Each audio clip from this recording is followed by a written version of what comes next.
16 e 17. Diz-nos assim as Sagradas Letras: ninguém põe remendo de pano novo em veste velha, porque o remendo tira parte da veste e fica maior a rotura.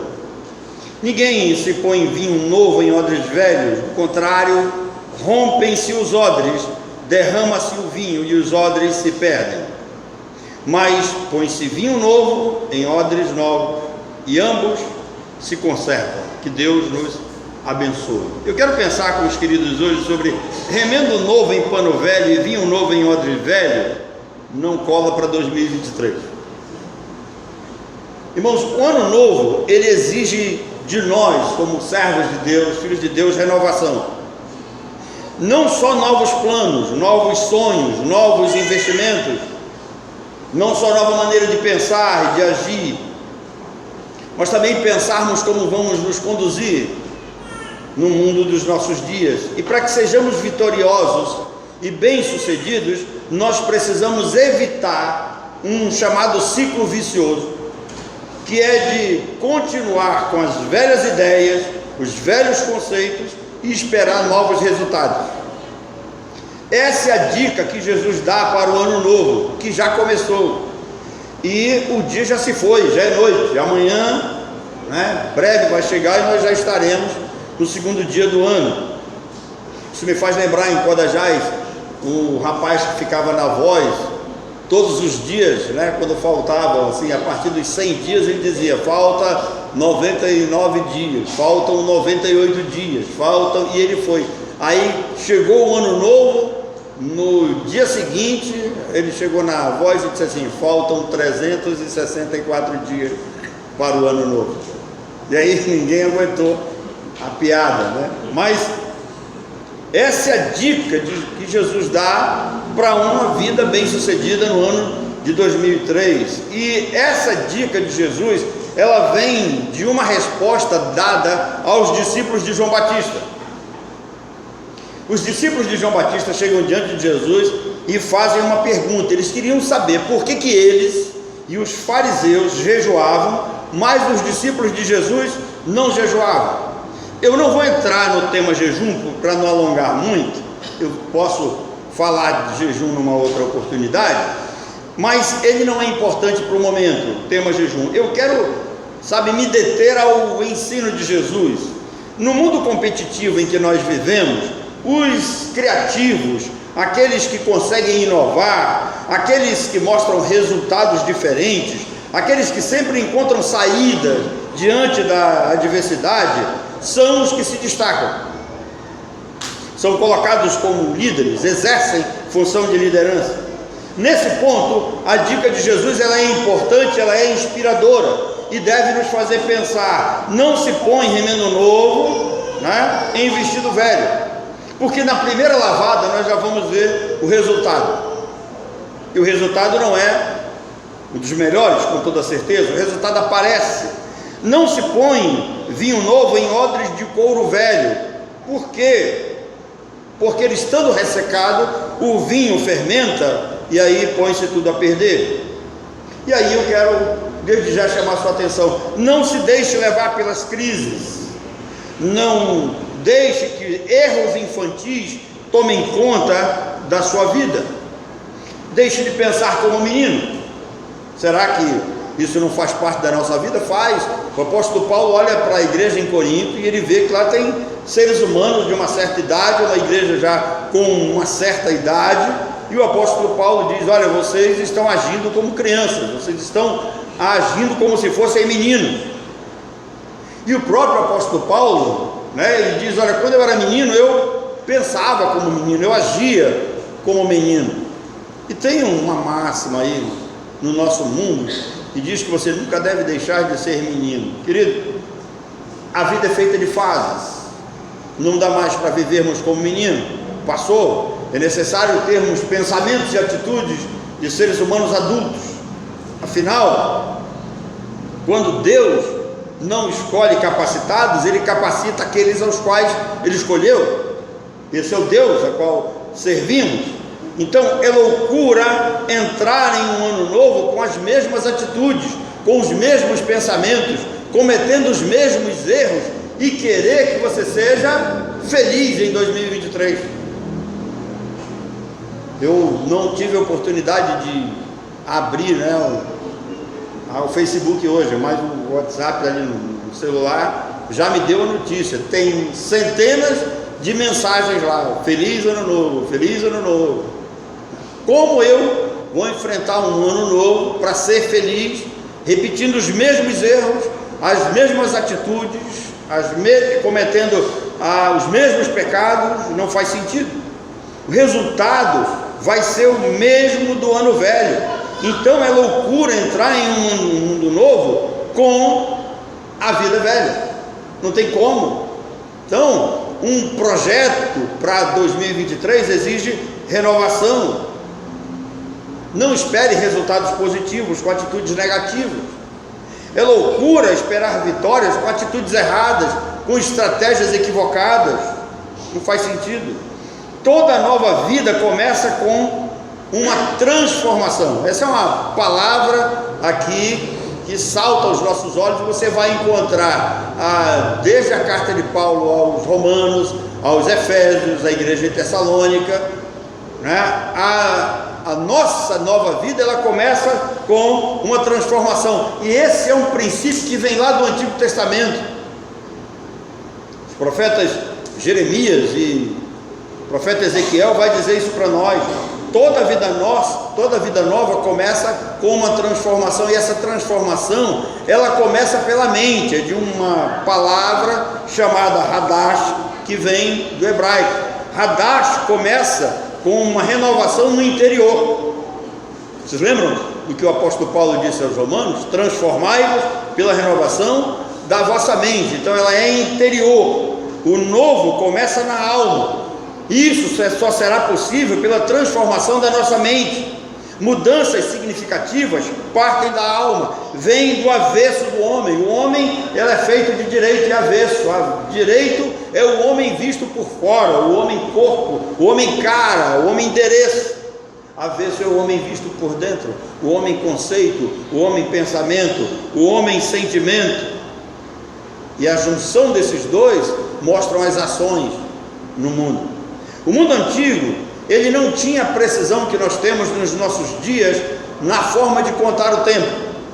Isso é possível hoje por meio do relógio, mas antigamente não se tinha relógio. O hebraico, a língua hebraica vai usar uma expressão chamada novilunio, que vem das luas novas, e mostra a maneira como eles contavam o tempo. A cada lua nova contava-se um novo mês, dava-se início a um novo período, e assim eles montavam os seus calendários. A cada novo período, a cada lua nova, o povo buscava a bênção e o favor do Senhor.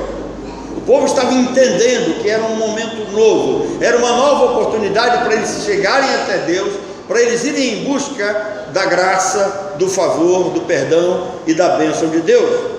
E a resposta de Deus sempre partia desse princípio: convertam-se para que experimenteis a prosperidade e o contentamento.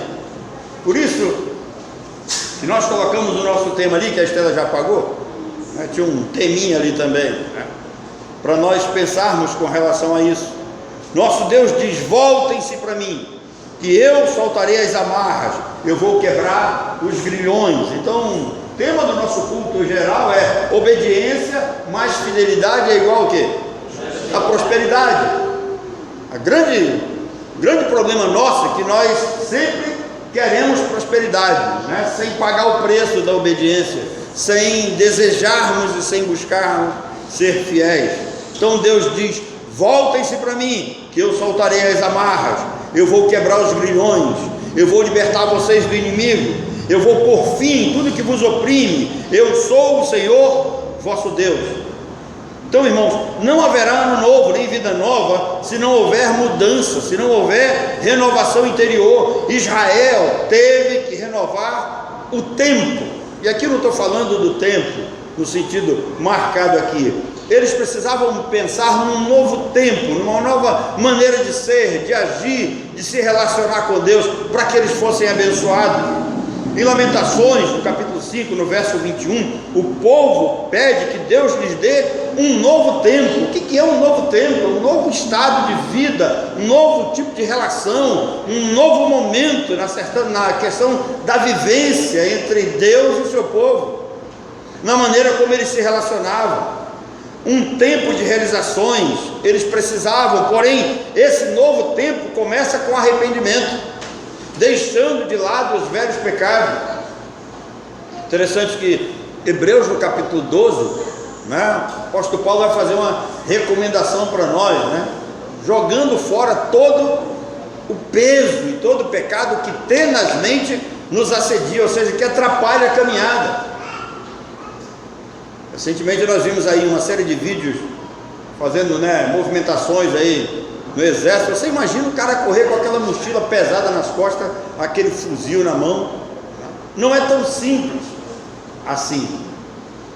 Então é difícil se locomover, correr com aquilo. E o apóstolo Paulo diz para nós: olha, lancem fora, tira da vida de vocês tudo que pesa, tudo que causa dificuldade, tudo que atrapalha a caminhada. E Ano Novo também é motivo para a gente fazermos uma reflexão, né, espiritual, e dar uma limpeza na nossa mente, tirar algo, aquilo que está atrapalhando a nossa relação com Deus, a nossa relação com os irmãos, dar uma melhorada no nosso vocabulário aí, né? Um dia, lá na igreja de Codajás, acho que esse irmão, se ele ver o vídeo, ele vai saber que eu estou falando dele. Ele queria que eu fizesse uma visita porque ele estava tendo um problema, né, com a esposa em casa. E eu fui lá. Quando eu cheguei, que eu fui bater a porta, eu ouvi os elogios lá de dentro. Os elogios eram tão fortes, as palavras eram tão significativas, que eu fui embora. Eu virei as costas e fui embora. Eu falei: não vou entrar aí, o bicho está pegando, né? E quando chega domingo na igreja, ele fica cheio de moral: pastor, o senhor não foi? Eu falei: eu fui. Ele disse: o senhor não foi? Eu falei: eu fui, irmão. Eu fui, mas eu não tive coragem de bater na porta e entrar na tua casa, porque vocês estavam tendo uma briga daquelas. E saiu cada palavra lá que eu não encontrei, nem ela na Bíblia, nenhuma delas eu não consegui encontrar na minha Bíblia. Olha que eu já li muita coisa, e olha que eu sei muita coisa decorada das Escrituras, mas eu não consegui encontrar. Aí caiu aquele semblante, sabe? Então, esse período é um período para a gente iniciar um novo ano, iniciar uma nova vida, fazer uma análise, uma limpeza, jogar fora todo o peso morto, tudo que está atrapalhando a nossa comunhão com o nosso Deus, que melhora, né, a nossa comunhão com o nosso irmão, deve ser adquirido e jogado fora tudo aquilo que atrapalha. Afinal de contas, a ordem, o mandamento é que nós nos amemos uns aos outros.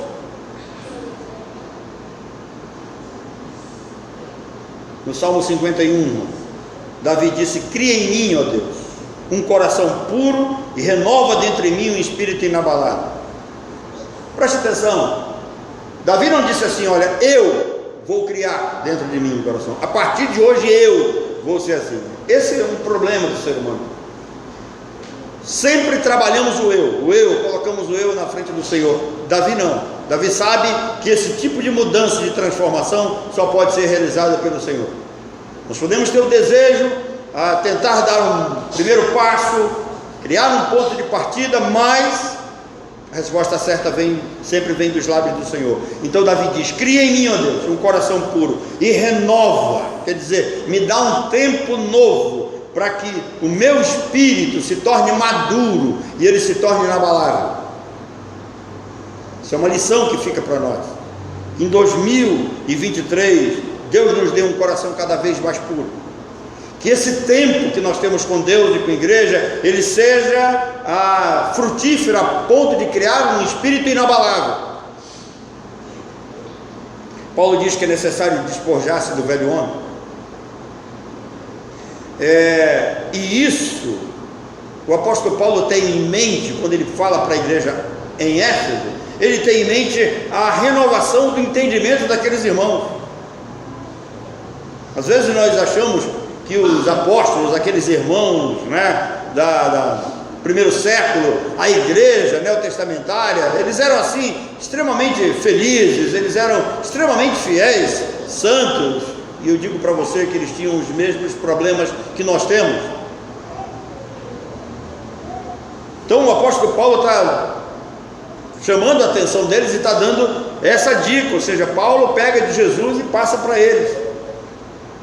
É a mesma coisa que Paulo diz aos coríntios. Preste atenção, coríntios: ainda que o nosso homem exterior se corrompa, o homem interior deve ser renovado. O que Paulo está dizendo? Esse homem lida com o mundo, esse homem carne, ele está sujeito a erros, ele está sujeito a queda, ele está sujeito ao pecado.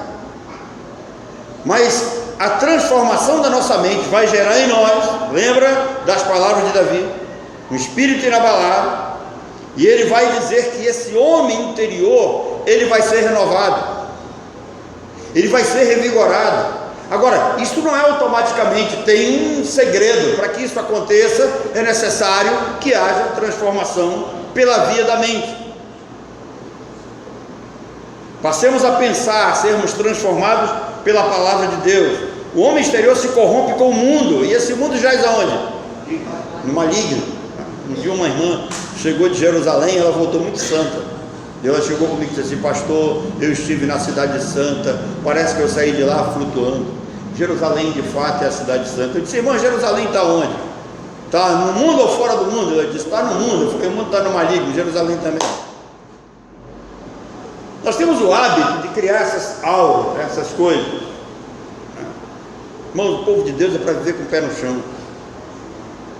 A nossa vida deve ser igual ao nosso culto, racional. Nós vamos viver dias difíceis.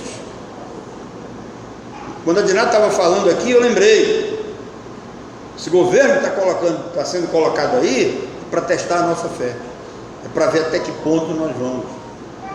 Eu quero ver muitos amigos meus que com certeza vão calar a boca. Meus irmãos, vocês sempre vão ouvir eu falando contra o pecado, vocês sempre vão me ouvir dizendo que eu jamais vou aceitar certos tipos de relação, porque aquilo que a palavra de Deus diz deve ser obedecido. E um dia, quando a primeira perseguição chega diante dos apóstolos, Pedro e João disseram: importa obedecer a Deus e não aos homens. O texto base para a nossa reflexão está em Mateus capítulo 9. Se você virar a página, no capítulo 10, Jesus vai dizer para os discípulos dele assim: olha, não temam aqueles que matam apenas o corpo.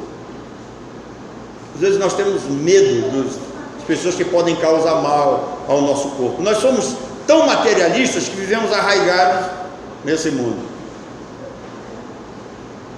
A cada viagem que nós fazíamos para a Venezuela, eu saía daqui e dizia para os irmãos: eu vou, mas não sei se volto. Aí alguém dizia: que é isso, pastor?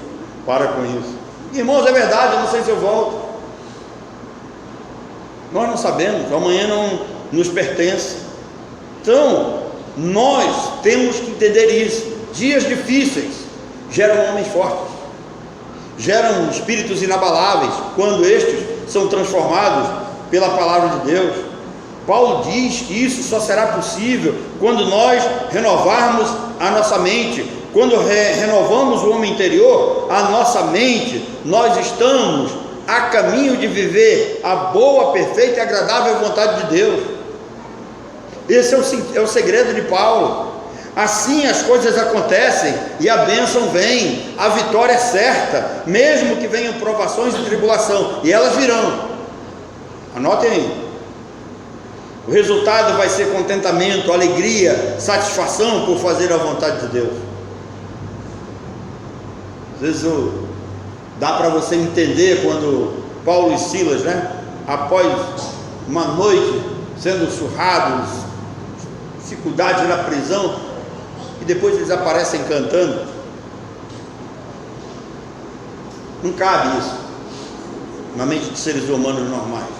Só aqueles que tiveram suas mentes transformadas e alimentadas pela palavra, aí eles podem entender que esse homem exterior, ele pode sofrer as auguras da vida, mas o homem interior renovado, ele salta as barreiras, ele se vê renovado, ele sai em busca do novo. E aqui eu quero fazer uma pergunta: quais são os seus planos para 2023? Ontem eu estava compartilhando com os irmãos lá na igreja, né, no tabernáculo. Eu estou com o livro parado. Faz 2 anos que eu digo, esse ano eu termino. Esse ano eu termino. E o pessoal estava até brincando comigo, porque diz que eu tenho que mudar o título, que o título está muito pesado, né? É um livro contra ministério feminino e o tema é púlpito de saia. Eu fiz até um ensaiozinho dele, andei distribuindo alguns aí, mas aí eu vi que estava muito fraco, ele precisa de algumas coisas mais fortes, eu preciso pegar mais pesado com algumas coisas. Eu estava muito manso e humilde de coração quando eu estava escrevendo. Tem coisas mais sérias, tá? Necessário colocar algumas coisas lá ligadas à política. Então, quais são os seus planos na área profissional? Você almeja uma promoção? Alguma coisa mais além? Na vida social, você pensa em ser útil à sociedade? Na vida sentimental, né? Tem umas amigas minhas aí que eu vou botar a foto delas dentro da Bíblia que eu vou mandar para os missionários, né? Para ver se o filho de missionário lá descobre elas, né? Isso é uma ideia que a gente está tendo aqui, né? Conversei com as meninas, não sei se elas vão me permitir isso. Deixa aí, depois me entrega, eu vou começar a botar dentro das Bíblias. Agora, irmãos, a área sentimental, ela não envolve só os solteiros, porque quando nós falamos na área sentimental, nós pensamos só nos solteiros. Não, envolve os casados também. Renovar a nossa mente por meio da palavra tem o sentido de ser o quê? Ser um melhor marido, ser melhor esposa, ser melhor pai, ser melhor filho. Qual o seu projeto para 2023? Na área espiritual, ser mais útil à igreja, ser mais fiéis aos cultos, ser mais presente. E olha que aqui tem uma turma, de vez em quando eles ficam assim carentes, aí eles mandam matar um tambaqui para vir para cá, aí chama o pastor para fazer caldeirão. Aí a gente faz o caldo e fica conversando aqui até tarde, jogando conversa fora. Outros vêm jogar dominó, outros vêm bater papo. E aí eu perguntei, sim, qual a razão dessa reunião? Não, a gente só veio matar a saudade, só para conversar. Eu falei, vocês se viram domingo? Mas que assim seja. Esteja presente. O problema da panela é quem está fora, né? Entra para a panela que faz bem. Então na área espiritual, seja mais útil, seja mais fiel, esteja mais presente, não olhe para as dificuldades. Um dia alguém falou para mim assim, pastor, eu moro lá na Nova Cidade, a igreja fica longe. Você sabia que Jesus sai do extremo norte de Israel, ele atravessa o estado de Israel todinho para ir curar um surdo, mudo, gago que está do outro lado. E não tinha tanto naquela época. Vocês sabem o que é TAM? Transporte aéreo de mala. As malas que viajam na TAM, e a TAM leva. Então, é necessário que você seja um canal de bênção, um canal de salvação para pessoas que estão à volta de você. Quais os seus planos para 2023? Tem alguém que você visa ganhar para o Senhor Jesus na sua casa, na sua família, próximo a você? Entenda uma coisa, tudo começa na sua mente. Renovação pela transformação da mente. Não dá para entrar o ano novo com as coisas velhas na mente e desejar ser abençoado. A palavra de Deus exige transformação pela renovação da mente. Eu quero deixar isso bem claro para você. Jesus nos aconselha a fazer um balanço do que aconteceu no ano passado. Faça uma avaliação da sua vida. Arrependa-se das coisas que você fez de errado e das certas que você deixou de fazer. Projete uma vida melhor para 2023. E por último, alegre-se pelas coisas boas e certas que você fez, principalmente naquelas que resultaram em vitória. Irmãos, que Deus nos abençoe. Que Deus, nessa primeira noite, no ano novo, Deus chame a nossa atenção para um dos desejos mais interessantes do coração de Jesus, que é fazer a vontade do Pai. Um dia a turma estava com fome, disseram assim, Senhor, está na hora de comer. Ele diz assim, eu tenho uma comida melhor ainda para fazer. Eu tenho uma comida mais significativa, que é fazer a vontade do meu Pai. Isso Ele tem como meta para a sua igreja em todas as áreas. Em todas as áreas da nossa vida nós temos que buscar fazer a vontade do nosso Pai. Mas começa no interior, começa no coração, que precisa ser renovado em cada um de nós. A nossa mente precisa ser transformada, precisa ser moldada pela palavra de Deus. Então que Deus nos abençoe e Ele nos dê um 2023 abençoado.